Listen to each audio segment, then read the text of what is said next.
касаемся сегодня темы здравоохранения, она неотъемлемая часть всей нашей общей жизни.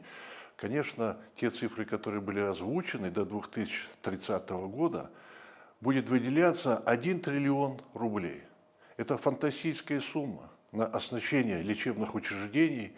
И очень важный аспект был сделан на оказание высокотехнологических видов медицинской помощи. Не далее буквально несколько дней тому назад Владимир Владимирович, когда встречался с руководителями высших учебных заведений и институтов, сегодня он еще раз озвучил, какой колоссальный прорыв сделан в отрасли медицины.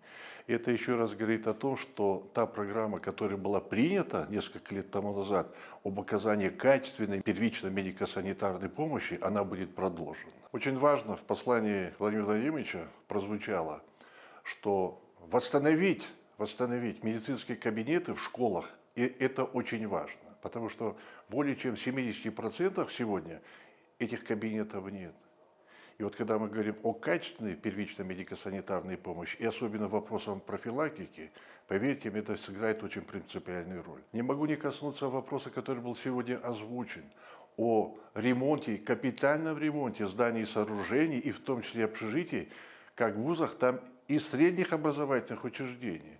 Для нас очень близко, для меня в частности, да, потому что это непосредственно коснется у нас в том числе. Что касается кадровой политики, с 2025 года будет пилотный проект о расчете заработной платы. И сегодня в зависимости от экономической составляющей в разных регионах разная зарплата. Но когда это будет единая форма оплаты труда, я абсолютно уверен, что это прекратит отток тех специалистов, которые мы готовим на сегодняшний день.